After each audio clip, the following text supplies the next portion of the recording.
नमस्कार दोस्तों, आप सभी का स्वागत है अन्नपूर्णा क्लासेज में। यहाँ हम आपके रीट के 2011, 2012, 2015 और 2017 के जो लेवल फर्स्ट के जो पेपर हुए थे उसके मैथ्स के क्वेश्चन कर चुके हैं। तो जो अभी आपका जो पेपर हुआ था कलाम इंस्टीट्यूट वाला ने करवाया था, कलाम प्री रीट वाला, मैंने सोचा वो वाला पेपर भी करा देते थे। अच्छे लेवल के क्वेश्चन है तो आपको बहुत हेल्प मिल जाएगी। तो देखिए क्वेश्चन नंबर 1 देखिएगा। जब दो या दो से अधिक रेखाएं एक ही बिंदु से गुजरती है तो ऐसी रेखाएं कहलाती है। तो ऐसी रेखाएं क्या कहलाती है? आपके पास संगामी रेखाएं कहलाती है। जब दो या दो से अधिक रेखाएं एक ही बिंदु से गुजरे तो क्या कहलाएगी? संगामी रेखाएं। अगला क्वेश्चन देखिएगा, अच्छा क्वेश्चन है। देखो क्या कहलाएगी? पीक्यू लंबवत है आरएस है, आरएस के पीक्यू जो लंबवत है किससे? पीक्यू लंबवत है पीएस पे। तो ये वाला जो एंगल है कितना देर का? आपको 90 डिग्री, ठीक है। और क्यू आर टी कितना देर का? आपको 65। क्यू आर और टी ये जो देर का आपको ये कितना देर का? 65। तो देखो अगर ये 65 है तो ये वाला एंगल कितना होगा? ये वाला एंगल कितना हो जाएगा? आप 180 में से 65 माइनस करोगे कितना आ जाएगा? 115 डिग्री। अब देखिए ये क्या एक और चीज बोला है कि P Q parallel S R के, पी क्यू पैरेलल है एस आर के और हमारे को एस एक्स और वाई निकालना है। तो देखो ये 65 है तो ये कितना आ गया? 115। अब देखो ये एकांतर कोण है तो आपके जो एंगल क्यू है ना ये किसके बराबर होगा? आपके पास एंगल आर के। तो देखिए एंगल आर कितना देर का आपके पास? 65 डिग्री। और क्यू कितना आपके पास? X plus 28 degree. तो यहां से आपकी एक्स की वैल्यू कितनी आ जाएगी? 65 माइनस का 28, तो ये कितना आ गया? 37 डिग्री। अब देखिए एक्स की वैल्यू कितनी आ गई आपके पास? 37 डिग्री। आपको पता है चतुर्भुज के चारों कोणों का योग कितना होता है? 360 डिग्री होता है ना, ठीक है। चतुर्भुज के चारों कोणों का योग कितना? 360 डिग्री। तो ये कितना हो जाएगा हमारे पास? Angle P plus angle Q plus angle R plus angle S. देखो आर ये वाला है और एक ये वाला, तो ये वाला एंगल की बात कर रहा हूं मैं चतुर्भुज के चारों अंदर। ये इन तीनों इन चारों का योग कितना होगा? 360 डिग्री। पी कितना आपके पास? 90 डिग्री। ये कितना आपके पास? 65।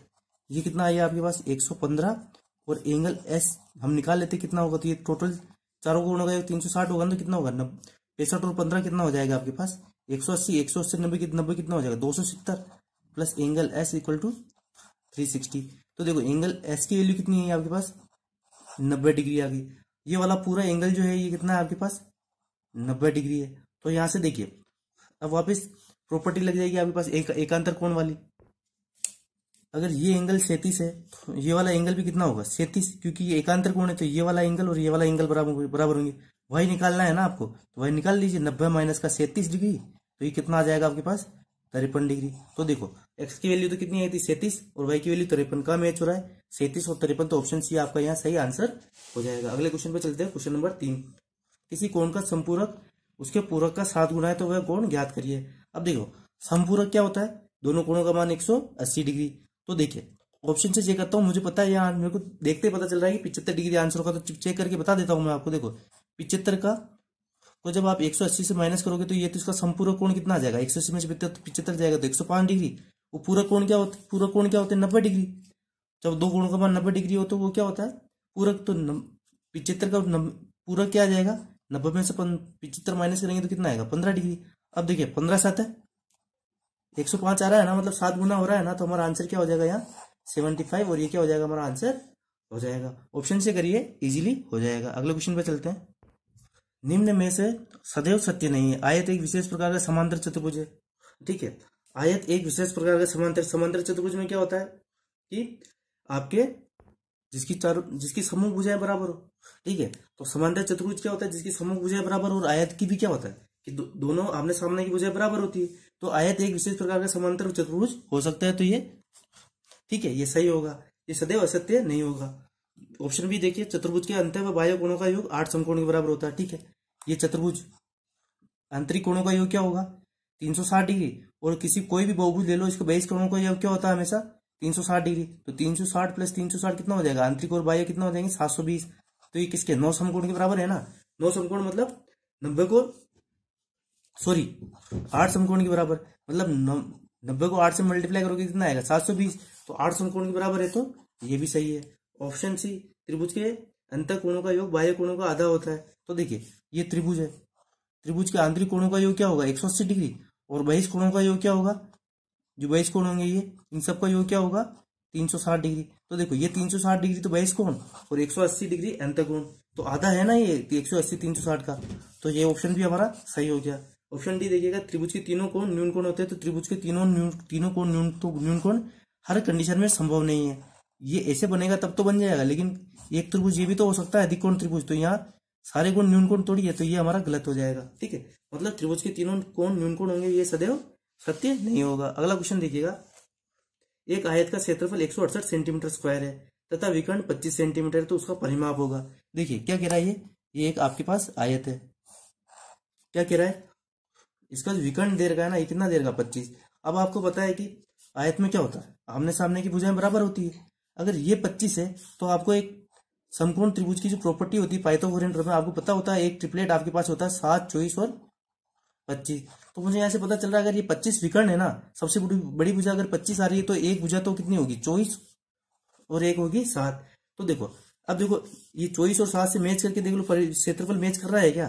24 को जब आप 7 से मल्टीप्लाई करो, 7 चौक 28 का 8 हासिल पर 2, 7 दूनी 14 और 2 16, 168 सेंटीमीटर स्क्वायर मैच कर रहा है ना, मतलब 24 और 7 ये भुजाएं हैं। अब परिमाप पूछा है तो 24 का डबल कितना हो जाएगा 48, 7 का डबल कितना हो जाएगा हमारे पास, देखो 24 मतलब 24 कितना 48, 7 और 7 कितना हो जाएगा 14, तो 48 और 14 कितना हो जाएगा आपके पास 12 2 हासिल पर 1 62 सेंटीमीटर। कहाँ मिल रहा है आपको सी, तो परिमाप कितना हो गया आपके पास 62 सेंटीमीटर, और ये आंसर हो जाएगा। क्वेश्चन नंबर 6 देखिएगा, निम्न में से सत्य नहीं है, तो 1 डेकामीटर 100 डेसीमीटर, तो ये सही है। ठीक है, 2 घंटे। अब देखो इसमें चेक करने की जरूरत ही नहीं थी आपको। ये देखिए ऑप्शन सी देखिए, एक तो सेंटीमीटर में दिया हुआ है और एक मिलीलीटर में दिया हुआ है, तो एक तो हो गई आपके पास डिस्टेंस की कई और एक होगी आपके पास द्रव्यमान की कई, तो ये बराबर हो ही नहीं सकते ना, तो ऑप्शन सी हमारा यहाँ डायरेक्ट आंसर था। तो डेकामीटर को डेसीमीटर में कन्वर्ट करोगे तो 100 डेसीमीटर आएगा। ठीक है, इसको भी आप कन्वर्ट करोगे तो 8112 सेकंड हो जाएगा। देखो 2 घंटे में कितने सेकंड होंगे 7200, 15 मिनट में कितने हो जाएंगे 900 प्लस 12, तो कितना आएगा 8112 आएगा। इसी तरीके से 100 सेंटीमीटर लंबाई और 0.01 मीटर चौड़ाई वाले आयत का क्षेत्रफल, तो देखो 0.01 मीटर किसके बराबर होगा 1 सेंटीमीटर के बराबर, तो 100 इंटू 1 कितना हो जाएगा आपके पास 100 सेंटीमीटर स्क्वायर आयत का क्षेत्रफल। तो और क्या हो जाएगा 10 सेंटीमीटर भुजा वाले वर्ग का क्षेत्रफल क्या होगा, भुजा का वर्ग का क्षेत्रफल क्या होता है भुजा स्क्वायर, तो ये क्या हो जाएगा 10 का स्क्वायर, मतलब कितना आ रहा है 100 आ रहा है ना, तो दोनों इक्वल आ रहे हैं, तो ऑप्शन डी भी आपका सही। मतलब सत्य कौन सा नहीं होगा आपके पास, ऑप्शन सी सत्य नहीं होगा। ये आपको सब कुछ सोल्व करने की जरूरत नहीं थी, क्योंकि यहाँ यूनिटी मैच नहीं कर रही, तो आगे जाने की, क्योंकि देखो एक तो क्या थी सेंटीमीटर डिस्टेंस की और एक थी अमल मतलब द्रव्यमान की, तो यहाँ कोई मैच ही नहीं है। अगले क्वेश्चन पे चलते हैं, -5/7 -21/23 -13/14 -44/45 को अवरोही क्रम में जमाइए। अवरोही क्रम क्या होता है आपके पास घटते हुए क्रम में। तो ठीक है, सबसे पहले इनकी वैल्यू पता कर लेते हैं हम। -5/7, देखो 5/7 कितना होता है आपके पास जी, ये देखो 7 7 49, तो ये कितना आएगा आपके पास 0.7 के समथिंग आएगा। ठीक है, तो ये माइनस है तो माइनस लगा दो। अब देखो 21/23, ये कितनी बार ये किसके इक्वल आएगा आपके पास 0.9 के इक्वल आएगा। फिर कितना 210 में 23 का भाग दोगे तो कितना जाएगा 207, फिर ये 3 बचेगा। ठीक है, तो 91 के समथिंग ये आपके आ जाएगा -0.91। 13/14 कितना आएगा आपके पास 13/14। देखो 130 में आप 14 का भाग लगाओगे तो कितना बार 130/14 कितना 9 बार जाएगा, तो कितने बार जाएगा ये 126, 4 बचेगा ना, तो ये ठीक है 9.0 ये आएगा -0.92 के इक्वल आएगा। इसी तरीके से आपके पास 44/45 है ना, ये किसके इक्वल आएगा आपके पास 440 में 45 का भाग लगोगे आप, तो किसके इक्वल आएगा ये 45 में 9 बार जाएगा, कितनी बार जाएगा 405 35, तो ठीक है ये 9.7 के समथिंग हो जाएगा। तो देखो ये वैल्यू क्या आ रही है हमारे पास 0.7 माइनस का 0.7 माइनस का 0.91 माइनस का 0.92 और माइनस का 0.97। अब देखिए अब ये सब वैल्यू माइनस में है ना, तो जो सबसे बड़ा है वो तो सबसे छोटा हो जाएगा और सबसे छोटा है जो सबसे बड़ा हो जाएगा। तो यहाँ से सबसे बड़ी वैल्यू अपन को क्या दिख रही है, सबसे बड़ी वैल्यू दिख रही है हमारे को माइनस का 5/7। फिर उससे छोटा कौन सा दिख रहा है हमारे को, ये सब माइनस में। देखो फिर इसके बाद क्या आ रहा है 0.91, तो इसके बाद क्या आ जाएगा हमारे पास 0.91 मतलब किसकी वैल्यू है माइनस का 21/23। फिर इसके बाद क्या आ जाएगा हमारे पास 92 दिख रहा है ना हमारे को, तो ये सबसे छोटा हो। फिर इससे फिर ये आ जाएगा, तो ये क्या आ जाएगा माइनस का 13/14। फिर इसके बाद क्या आ जाएगा 0.997 मतलब माइनस का 44/45। ठीक है, तो ये क्या आ जाएगा, ये सही क्रम है हमारा अवरोही, ये बड़ा फिर ये उससे छोटा फिर ये उससे छोटा फिर ये उससे छोटा, तो ये घटता हुआ क्रम आ गया ना अवरोही क्रम, ये हो जाएगा हमारे पास। अगले क्वेश्चन पे चलते हैं, किसी व्यापारी को 35 मीटर 42 मीटर और 63 मीटर लंबे लकड़ी के 3 तख्तों में से बड़े बराबर माप के कितने तख्त मिल सकते हैं। तो देखिए क्या नाप है 35 मीटर 42 मीटर और 63 मीटर। तो देखो इनमें से एक ही लंबाई के हम अगर टुकड़े निकाले 35 मीटर, 42 मीटर, 63 मीटर में क्या निकाल सकते हैं? तो इसका HCF निकालिए सबसे पहले। तो देखिए 35 के तो क्या फैक्टर होंगे? 5 × 7। 42 के क्या फैक्टर हो जाएंगे आपके पास? 2 × 3 × 7। और 63 के क्या फैक्टर हो जाएंगे आपके पास? 3 × 7। ठीक है, यही होंगे ना, 9 9 7 63। तो यहाँ HCF क्या है हमारे पास? 7। मतलब देखिए 35 में से मैं 7 मीटर के कितने तक निकाल सकता हूँ? 5। 42 में से मैं 7 मीटर के कितने तक निकाल सकता हूँ? 42 में 7 का भाग लगोगे तो 6। और 63 में से मैं 7 मीटर के कितने तक निकाल सकता हूँ? 63 बटा 7 कितना हो जाएगा हमारे पास? 9। तो देखिए 5 तक तो इसमें से निकल जाएंगे, 35 में से 6 तक तो निकल जाएंगे 42 में से, और 63 में से निकल जाएंगे 9 तक। तो टोटल कितने होंगे? 5 6 11, 11 और 9 20। तो ये 20 हमारा आंसर हो जाएगा। मतलब 35 मीटर, 42 मीटर और 63 मीटर लंबे लकड़ी के 3 तख्तों में से कितने बड़े से बड़े बराबर माप के कितने तख्त मिल सकते हैं? तो कितने? 20 मिल सकते हैं। बराबर से बराबर माप तो देखो, बराबर माप तो क्या था? 7। और कितने तख्त मिल सकते हैं? तो समय डिवाइड करके देख लीजिए, टोटल 20 आपका आंसर आ जाएगा। अगला क्वेश्चन देखिएगा, निम्न पर विचार करिए। 5 और 5 से बड़ी किसी भी अभाज्य संख्या के वर्ग में 24 का भाग देने पर हमेशा 1 बचेगा। देखो 5 का वर्ग कितना होगा? 25। 25 में 24 का भाग दोगे क्या बचेगा? 1। 5 से बड़ी संख्या क्या हो जाएगी? 7। 7 का वर्ग क्या होता है? 49। 49 में 24 का भाग दोगे शेषफल कितना बचेगा? 1। फिर उससे 11 का लेते हैं तो 11 में क्या कितना? 121। 121 में 24 का भाग दोगे तो शेषफल कितना बचेगा? 1। मतलब ये ऑप्शन हमारा सही हो जाएगा। ऑप्शन नंबर 2 देखिएगा, 3 अभाज्य संख्याओं का योग अगर एक सम संख्या है तो उन 3 में से एक अभाज्य संख्या 2 होगी। देखिए एकमात्र सम संख्या जो अभाज्य संख्या है वो कौन सी है? 2। ठीक है, अगर देखो एक एग्जाम्पल लो, एक तो 5 है आपकी अभाज्य संख्या और एक 7। इनको जब मैं जोड़ूंगा तो कितना आएगा? 12। अगर मैं एक और अभाज्य संख्या जोड़ दूं जो विषम हो, मतलब 9, तो ये कितना हो जाएगा? 9 5 14 और 7 21। तो ये तो विषम संख्या हो गई ना। मतलब किसी भी संख्या को, मतलब 3 अभाज्य संख्याओं का योग अगर एक सम संख्या हो रही है तो उसमें एक सम संख्या होनी जरूरी है, और वो सम संख्या कौन सी होगी? 2 होगी। तो एक अभाज्य संख्या 2 होगी, तो वो ये भी हमारा आंसर हो जाएगा। तो ऑप्शन क्या हो जाएगा? सी, 1 व 2 दोनों। 2 अभाज्य संख्याओं x तथा y जहां x ग्रेटर देन y का एलसीएम 161 है, तो 3y माइनस एक्स का मान क्या होगा? देखो 2 अभाज्य संख्याओं का एलसीएम क्या दे रखा है? 161। तो 2 अभाज्य संख्याओं का एलसीएम क्या होता है? उनका गुणनफल।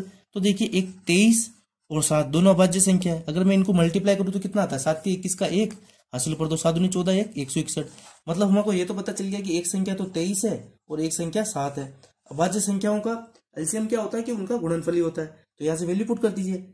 अब देखो ये यहाँ पे एक कंडीशन और दे रखी है कि x ग्रेटर देन y। ठीक है, मतलब x तो हो जाएगा 23 और y हो जाएगा 7, क्योंकि x बड़ा है ना। अब क्या बोल रहा है? 3y माइनस एक्स की वैल्यू क्या होगी? निकाल लीजिए। 3y कितना हो जाएगा? 21। 21 माइनस का 23, तो 7 21 ही होगा ना। 3y मतलब 7 21। 21 माइनस 23 क्या हो जाएगा आपके पास? -2, और ये क्या हो जाएगा? आंसर। तो -2 का मिल रहा है आपको? ऑप्शन ए में मिल रहा है। क्वेश्चन नंबर 11 देखिएगा, किसी संख्या को 9 से गुणा करके गुणनफल में 9 जोड़ दिया जाए तो इस प्रकार मिलने वाली संख्या यदि 17 से पूर्णतः विभाजित हो तो वह छोटी से छोटी संख्या होगी। तो देखो ऑप्शन से मैच करते हुए चलते हैं। सबसे छोटी संख्या आपको क्या दिख रही है? 9। 9 को 9 से मल्टीप्लाई करोगे कितना आएगा? 81।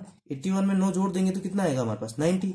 90 17 से पूर्णतः विभाजित है क्या? नहीं है, तो ये ऑप्शन तो हमारा हो गया गलत। अब इससे बड़ी संख्या क्या दिख रही है आपको? 16। 16 को 9 से मल्टीप्लाई करो कितना आएगा? 144। 144 में 9 जोड़ देते तो कितना आ जाएगा ये हमारे पास? 153। 153 17 से विभाजित है? हाँ है। कितना बार? 9 बार भाग जाएगा ना, तो 16 हमारा आंसर हो जाएगा। तो छोटी से छोटी संख्या क्या हो जाएगी हमारे पास? 16, और ये क्या हो जाएगा? आंसर हो जाएगा। 2 भिन्नों की हर क्रमशः 7 व 5 है। इन भिन्नों का अंश का 58/35 योग है। ठीक है, इनका योग कितना है? 58/35। तो इनके अंशों को बदलने पर भिन्नों का योग 62/35 हो जाता है, तो वे भिन्न है। देखो यहाँ ऑप्शन चेक करिएगा। देखो इनका, देखो नीचे तो एलसीएम कितना 7 और 5 सब में दिख रहा है ना आपको, हर में, तो मतलब एलसीएम तो 35 आएगा, तो नीचे तो 35 आएगा। ये तो हमारा कंफर्म है। अब देखो यहाँ जब हम एलसीएम लेके मल्टीप्लाई करेंगे तो कितना आएगा? इसको तो हम 7 से मल्टीप्लाई करें तो 21 प्लस कितना आ जाएगा? 20, तो 41 हो रहा है ना, तो ये होगा नहीं। देखो ऑप्शन नंबर सी से चेक करेंगे, क्योंकि यहाँ पे भी 4 3 आ रहा है। तो देखो 7 और 5 का एलसीएम लूंगा मैं। देखो 6/7 प्लस 4/5 करेंगे ना, एलसीएम कितना आएगा? 35। इसको कितने से मल्टीप्लाई करेंगे? 5 से 30, 6 पंजे 30 और 7 चौक 28, तो कितना आया? 58/35 आया ना। मतलब एक कंडीशन तो हो गई हमारी सेटिस्फाई, मतलब योग तो 58/35 आ रहा है। अब क्या करेंगे? इनके अंशों को बदलने पर, अंश को बदल दें पर भिन्न का योग 62/35 होना चाह रहा है। अब देखो अंश को बदल दे तो क्या आ जाएगा? 4/7 प्लस 6/5, तो कितना आ जाएगा? एलसीएम तो 35 ही आएगा। ये कितना आ जाएगा, 5 चौक 20 प्लस 7 सिंह 42, तो कितना 62/35 आ रहा है ना। तो ये भी कंडीशन सेटिस्फाई, तो ऑप्शन सी हमारा यहाँ आंसर हो जाएगा। ऐसे आप जल्दी से जल्दी ऑप्शन से इजीली क्वेश्चन को जल्दी से जल्दी कर सकते हैं। आगे चलते हैं क्वेश्चन नंबर 13 पर।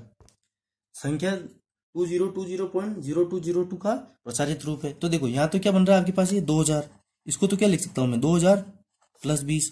अब देखिए पॉइंट के कितने बाद फिर आपके 2 आ रहा है, तो इस 2 के नीचे कितने आ जाएगा पॉइंट को, 1 2, तो ये नीचे कितना आ जाएगा 2/100 प्लस इधर देखिए 1 2 3 4, देखो 4 के बाद संख्या आ रही है, तो इधर क्या आ जाएगा आपके पास, नीचे कितने आ जाएंगे 4 0 आ जाएंगे, तो ये क्या आ जाएगा 2/1 2 3 4, तो 1 2 3 4, तो ये हमारा इसका प्रसारित रूप हो जाएगा और ये क्या हो जाएगा आंसर हो जाएगा। अगला क्वेश्चन देखिएगा, एक गुल्लक में केवल 50 पैसे व 1 रुपए के सिक्के हैं, ठीक है, तथा दोनों प्रकार के सिक्कों की संख्या समान है। 50 पैसे के 1/3 सिक्के व 1 रुपए के 1/4 सिक्के निकाल दिए गए, तो गुल्लक में 52 रुपए अवशेष बचे, तो प्रारंभ में गुल्लक में कितने की संख्या थी। तो देखो ऑप्शन से चेक करते हैं इसको भी, 46। अब क्या कह रहे हैं, सिक्कों की संख्या बराबर, तो 1 रुपए के सिक्के भी 48 रहे होंगे और 50 पैसे के सिक्के भी कितने 48 रहे होंगे। तो देखिए क्या कह रहा है कि 50 पैसे के 1/3 सिक्के तो 1 रुपए के 1/4 सिक्के निकाल दिए जाते हैं। अब जब ये 1 रुपए के 1/4 सिक्के निकाल देगा तो कितने 12 सिक्के निकलेंगे ना। 48 का 1/4 से 4 निकालोगे तो कितना आएगा 12, तो कितने 12 सिक्के अगर माइनस कर दोगे तो बचेंगे कितने सिक्के 36। इसी तरीके से 50 पैसे के कितने 1/3 सिक्के निकाल दिए, ये 50 पैसे के 1/3 निकाल दिए तो कितने निकालेंगे 48 का 1/3 कितना होता है हमारे पास 16, 16 32 16 48, तो अगर 16 निकाल दिए तो कितने बचेंगे 48 में से 16 अगर हम माइनस करेंगे तो कितने बचेंगे 32। अब देख लीजिए अमाउंट कितना रहता है, ये तो 1 रुपए के थे, तो 36 तो कितना हो जाएंगे 1 रुपए के, और 32 को जब 50 से मल्टीप्लाई करोगे क्योंकि पॉइंट 50 है ना, 50 पैसे के सिक्के, तो ये टोटल अमाउंट कितना बन रहा है हमारे पास 16 रुपए, तो 36 + 16 कितने होते हैं हमारे पास 52, और कितना बच रहा है यहाँ 52 रुपए से अवशेष बचते हैं। तो ठीक है ऑप्शन मैच कर रहा है, तो आंसर क्या हो जाएगा हमारे पास 96 हो जाएगा। अगला क्वेश्चन देखिएगा, 30 बालकों की औसत आयु 12 वर्ष है, ठीक है, तो 30 बालकों की आयु का योग कितना हो जाएगा 30 × 12 मतलब कितना 360 वर्ष, ठीक है। अब क्या कह रहा है, जब उनमें 2 नए बालक आ जाते हैं तो औसत आयु 1/4 वर्ष बढ़ जाती है। 2 और आ गए मतलब कितने हो गए, छात्र तो हो गए इतने 32, और 1/4 वर्ष बढ़ जाती है मतलब कितना हो जाएगा 12.25 हो जाएगा ना। इसको मैं भी तो लिख सकता हूँ 12.25। तो अब आयु का योग कितना हो जाएगा 32, जो बच्चे हैं 32 का अगर एवरेज कितना 12.25 है तो कितना हो जाएगा हमारे पास 392। देखो 392 लाया कैसे में, 32 को 12 से मल्टीप्लाई करोगे, 32 को 12 से मल्टीप्लाई करोगे तो कितना आ जाएगा ये 320, तो 1 64 1 कितना आया 4 8 3 384, और साथ में क्या 0.25 को जब 32 से मल्टीप्लाई करोगे तो 1/4, तो कितना 8 और जोड़ दो तो कितना है 8 और 4 12 का 2, असल पर 1 9 392 वर्ष। अब एक चीज देखिएगा आप, इनका डिफरेंस कितना आ रहा है आपके पास 32 वर्ष, मतलब जो 2 नए बच्चे आए हैं ना इनका आयु का योग कितना है 32, अगर 2 की आयु का योग 32 है तो इनका एवरेज कितना हो जाएगा 32/2, तो कितना हो जाएगा 16 वर्ष। तो एवरेज कितना है दोनों का, तो नए बालकों की औसत आयु पूछी ना तो 16 वर्ष हो जाएगा, और ये क्या हो जाएगा हमारा आंसर हो जाएगा। देखो बेसिक से करना हो तो हमने रामनिवास माथुर जो मैथ्स का बुक का सॉल्यूशन कराया आप वहां से कर सकते हो, और अगर यहाँ देखो पेपर सोल्व करा रहे हैं तो हम उसी हिसाब से डायरेक्ट क्वेश्चन को सोल्व करते हुए चल रहे हैं। आगे चलते हैं हम, यदि व्यक्ति कुछ राशि 5% ब्याज की दर से साधारण ब्याज पे लगाई, ठीक है, यदि व्यक्ति कुछ राशि 5% वार्षिक की दर से साधारण ब्याज पे लगाए, ठीक है, और 6 महीने बाद उसे उतनी ही धनराशि 6% वार्षिक की दर से साधारण ब्याज पर लगाई, जब प्रत्येक से अलग अलग मिश्रधन 2300 हो गया तो वो पैसा निकाल लिया, तो प्रत्येक दिशा में लगाया गया धन था। देखो इस क्वेश्चन का कहने का मतलब क्या है कि एक अमाउंट है, पहले तो उसने क्या करा 5% के हिसाब से उसको लगाया, फिर क्या करा उसने उतनी ही धनराशि को 6% के हिसाब से लगाया। अब क्या था इधर जो टी था ना, इधर वाला जो टी था वो कितना था इससे आधा, मतलब 6 महीने या बोल दो कि आधा साल कम के लिए लगाया, ठीक है, आधे साल बाद लगाया ना, तो ये दोनों चीजें इक्वल आ रही है। तो देखो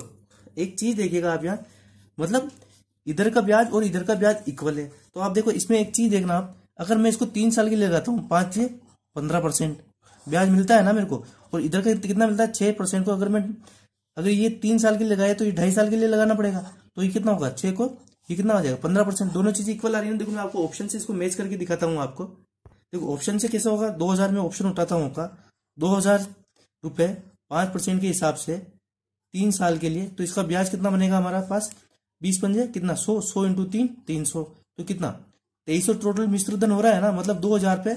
अगर मैं 5% के हिसाब से 3 साल का देता हूँ तो 2300 रुपए मिश्र धन हो रहा है। इसको भी अगर मैं मैच करके दिखा देता हूँ, आप ऑप्शन से भी ऐसे सोल्व कर सकते हो।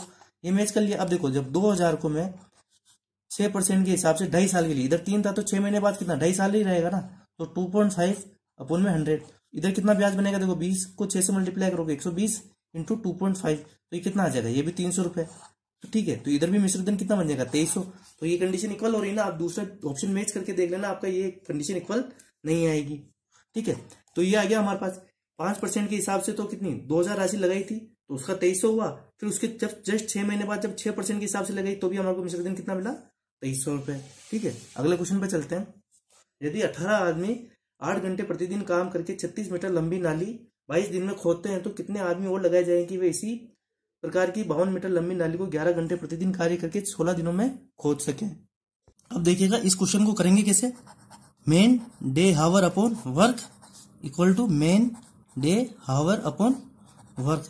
ये कंडीशन, दोनों कंडीशन को इक्वल रख दी। पहली कंडीशन क्या कह रहा है, 18 आदमी, दिन कितने आपके 22 दिन, घंटे कितने 8, और कार्य कितना आपका 36 मीटर लंबी नाली। ठीक है, अगली कंडीशन में क्या कह रहा है, हमारे को मेन तो निकालना है, तो मेन तो यहाँ लिख दीजिए। दिन कितने हैं 16 दिन, घंटे कितने हैं 11, और वर्क कितना हो रहा है हमारे पास यहाँ 52 मीटर। तो देखो यहाँ से क्रॉस मल्टी सबको काट दीजिए, जो कट रहा हो। 18 से 36 कटेगा 2 बार, 2 से ये कटेगा 11 बार, 11 से ये कटेगा 11 बार, 8 से 16 को काटोगे 2, और इससे ये काटोगे कितना 26। तो टोटल मेन कितना आ गया हमारे पास 26। मतलब देखो इस कंडीशन में टोटल 26 आदमी होते तो काम करते, लेकिन हमने पूछा क्या है कि कितने आदमी और लगाए जाए। तो इधर कितने काम कर रहे हैं, 18 आदमी तो पहले काम कर रहे हैं ना, ये आदमी ये काम 26 आदमी करते हैं, तो 26 में से 18 माइनस कर लीजिए, कितना हो जाएगा 8 आदमी। तो ये हमारा आंसर हो जाएगा। मतलब हमारे को कितने आदमी और लगाने पड़ेंगे इस काम को इस कंडीशन के हिसाब से करने में, 8 आदमी और लगाने पड़ेंगे। ठीक है, आगे चलते हैं। एक व्यक्ति कुछ वस्तुएं 2 रुपए में 3 की दर से खरीदता है तथा उन्हें 3 रुपए में 2 की दर से बेचता है, तो लाभ प्रतिशत ज्ञात करो।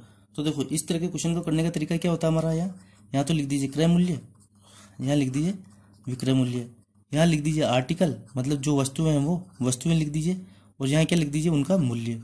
अब देखो पहली कंडीशन में क्या कह रहा है, 2 रुपए में खरीद के 3 की दर से बेच देता है, तो बेचता कितनी 3, मूल्य कितना 2। दूसरी कंडीशन में 3 रुपए में 2 की दर से, तो 3 रुपए में 2 की दर से। तो देखो अब कुछ नहीं करना, हमारे को तो सीपी क्या हो जाएगा, क्रय मूल्य क्या हो जाएगा, इधर से चलिए वही लिख दीजिए। 4 तो हो गया आपके पास क्रय मूल्य, और विक्रय मूल्य चलना हो तो आप ऐसे चलिए, ये कितना हो जाएगा 3 इंटू 3 9। तो देखिए लाभ कितने का हमारे पास, लाभ कितने का हो जाएगा 5 का। इस पे क्रय मूल्य पे देखो 4 में खरीद कर 9 में बेच दी तो लाभ कितना 5 का ही हुआ ना। तो लाभ किस पे निकालते हैं, क्रय मूल्य पे, 5/4 इंटू 100, तो कितना हो जाएगा, इसको काटोगे तो 25, तो ये कितना 125%, और ये क्या हो जाएगा हमारा आंसर हो जाएगा। मतलब लाभ टोटल कितना होगा 125%। क्वेश्चन नंबर 19 देखिएगा। एक व्यापारी अपना माल लागत मूल्य पर बेचने का दावा करता है, ठीक है, परंतु 1 किलोग्राम के स्थान पर 950 ग्राम के बाट का प्रयोग करता है, तो लाभ प्रतिशत ज्ञात करिए। अब देखिए उसको देना कितना था 1000 ग्राम, लेकिन उसने दिया कितना है 950 ग्राम, तो जो भी हानि लाभ हुआ होगा वो इसी पे तो हुआ होगा आपके पास 950 ग्राम पे ही। अब उसने लागत मूल्य पर दिया है तो कुछ उससे तो प्रॉफिट मिला नहीं, लेकिन उसने ये तोलने में गड़बड़ कर दी ना, तो कितने की गड़बड़ करी 50 ग्राम की, तो 50 ग्राम का उसको फायदा हुआ, तो फायदा कितने का 50 ग्राम का। इस पे दिया तो 950 ही है ना, तो 950 पे 50 ग्राम का फायदा हुआ है इंटू 100, काट दीजिए इसको। देखो 50 से इसको हम काटेंगे कितने बार कटेगा, ये तो कटेगा आपके पास 19 बार, और ये कितने बार कटेगा 2 बार, कितना आ जाएगा 100/19। इसको जब आप सोल्व करोगे 19 पंजे 95, तो 5 से ही 5/19 ये आपका आंसर आ जाएगा। ठीक है, इसका आंसर क्या है 5 से ही 5/19। तो ये कैसा लगा आपको कमेंट करके जरूर बताइएगा, सॉल्यूशन कैसे लगा। अगर आपको कुछ कमी लगती हो तो वो भी कमेंट करिएगा। तो मिलते हैं नेक्स्ट वीडियो में, तब तक के लिए धन्यवाद।